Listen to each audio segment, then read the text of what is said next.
So my name is Culinary Ray, and I'm going to show you some quick, easy, simple, delicious Velata recipes. This is my first recipe, so we'll see how it goes.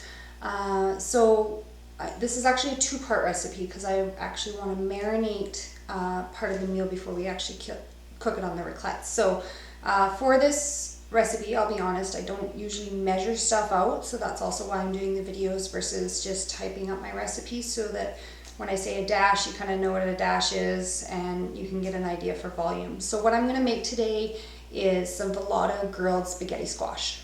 So for this recipe, I have some fresh, delicious spaghetti squash. I have some Kirkland Costco balsamic vinaigrette. This is a 4-leaf system for those people that know what the leaf system is on your balsamic vinegar. We are gonna have some lemon garlic Velata rub. This is also gluten-free. This entire recipe is gluten-free. And just a little bit of sugar for a little bit of seasoning and flavor. Oh, and some salt and pepper. Forgot to grab the salt and pepper. So that's all you need for this recipe. So I've got my Velata cutting mat and my chef's knife. I love these knives. They make cutting feel like it feels like you're cutting butter, no matter what it is. So what I'm gonna do, I've already washed my spaghetti squash. I'm just going to take this, cut off the ends of the squash, because we all know that with spaghetti squash, the good part is actually the inside of it. So then I'm gonna take this and I'm gonna cut it into, I guess I would say this is about 1/2 inch rounds. Once I've kind of got it started, see how there's that inside part? I'm actually going to take that, I've got a bowl here, and I'm going to scoop out the inside of that. So I cut a few rounds, obviously, to get it started. So I'm going to, on those few rounds,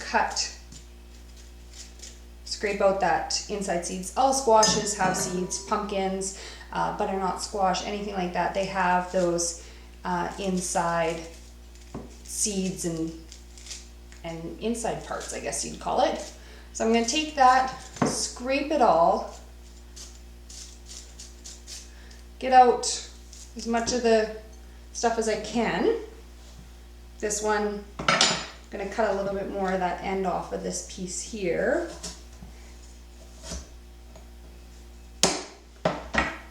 Okay, put that in the bowl, take the rest of my squash, scoop it out, get rid of all those delicious, well, not delicious, more like kind of creepy insides, if you want to call it. Take my spoon, scoop it out, get my hands in there, get all that good stuff out. I don't know if you eat this. I never have. I've always just learned that when it comes to this kind of stuff, you just scoop it out just like you would a pumpkin. So I'm going to scoop that out really well, make sure I'm getting all that goaty stuff out. Now some of the stuff at the bottom is a little bit harder to scoop out. I'll try going from this other end to get that stuff so that I'm closer to it. Just about got it done here. Okay, so got my spaghetti squash all scooped out. Okay. As you can see, through the light going through it, that we have no more of that insides. There's a few pieces, but that'll just cook off. So then once I've got it scooped out, I'm going to finish cutting it, in my 1/2 inch rounds. I'm putting them, I've got a big glass bowl here that I'm putting them in. I'm going to take, being very careful, these knives are very sharp, I should say. That's the other thing I love about the Velata knives, is they are super sharp. So you want to make sure that you don't cut your fingers when you're doing this. Okay. gonna get 2 more pieces out of this. Well, 1.5 pieces, I guess.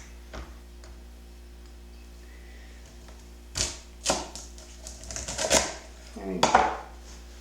Okay, so I've got these in my bowl here. I've got another little bowl here, which in that I'm going to take some of the lemon garlic velata rub. I'll grab a measuring spoon. Then hopefully you can know exactly, get an idea of how much it is I'm using. I'm going to, I've got a little opening in mine, make it a bit bigger. Take this and I'm going to put in 2 tablespoons. 2 tablespoons of the lemon garlic velata rub. Then I'm going to add about 1/2 tablespoon of sugar. And then, I don't know if you've cooked much with balsamic vinaigrette, but it is a vinegar, but when you cook it, it actually cooks off the vinegar part of it and it leaves it quite sweet. And so I'm just adding a little bit of sugar just to add that sweetness because we don't get the long cooking time with it. So I'm gonna add to this 1, 2, 3, 4 tablespoons of the balsamic vinegar. I'm gonna get out my little whisk. I'm gonna add a little bit of salt and pepper, just enough to taste. If you like your food a little bit spicier, you can add more pepper. If you like it a little bit more saltier, you add the amount of salt that you want, but it's always easier to add more than it is to take it away. So try to just start out with small amounts until you've actually cooked it and tasted it. So then I'm going to mix this up, just with a little whisk, and I'm going to take this and pour it over my rings that I've made of my spaghetti squash. Now once I've got it poured, I'm just going to grab a whisk here from behind me. I'm not even a whisk, I meant a spatula. Got the Velata spatula.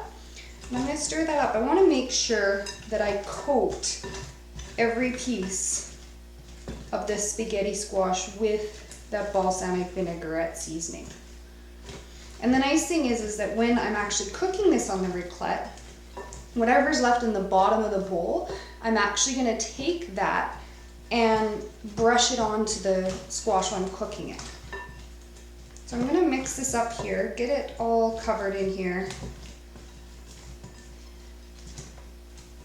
Make sure that I get them nicely covered. It is going to smell strong from the balsamic vinegar, but like I said, when you cook it on the raclette, that's actually going to cook off the vinegar side of things.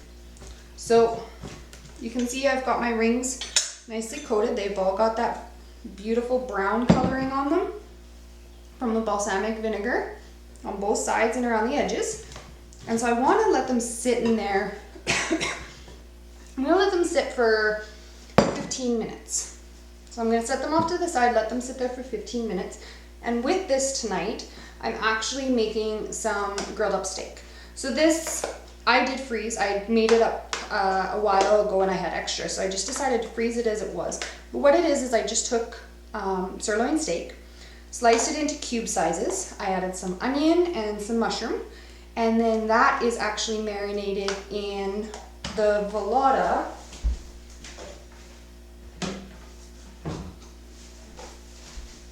Santa Maria barbecue mix. So it's been marinating in that. I thawed it out. I added even a bit more of that Santa Maria barbecue rub, and so I'm sitting it with that, and I'm going to grill this up on the raclette when I grill up that spaghetti squash, and that's what we're going to have for supper tonight. So I'm going to let that sit, and we'll come back when we're grilling it. Okay, so here we are to the grilling part. As you can see, I took the rings of the spaghetti squash and I put them on the raclette. I'm cooking on, I would say 3/4 heat. And then with the rest of the balsamic vinegar, I just take a brush and dip it in and just spread it onto the rings. So I've had the rings on the raclette here for just about 20 minutes here, but as some of you know, when you are making spaghetti squash, it's better to steam it. So I've got the oven preheating. I took a little, I think this is 7 by 11 glass casserole dish, just lined it with parchment paper, and I'm just gonna stick the rings of the spaghetti squash in there and stick it in the oven. Cover it with tin foil, stick it in the oven and steam it while I'm cooking up the meat, and that's what will soften up that spaghetti squash. So when you're cooking with spaghetti squash, this is signs of it cooking. You want to have that as you're using your tongs, it's starting to pull apart and starting to look like strings of spaghetti. So you can see that it's definitely well on its way with the thinner pieces. A couple of my pieces I made a bit thicker, and so it's going to take more of that time in the oven to make. So that's the grilling side of the spaghetti squash, but like I said, it was done in the balsamic vinegar and the lemon garlic Velata rub. So I'm going to just stick it in the oven for the 5 minutes, 7 minutes that it takes to grill up the meat, and then we'll be good to go.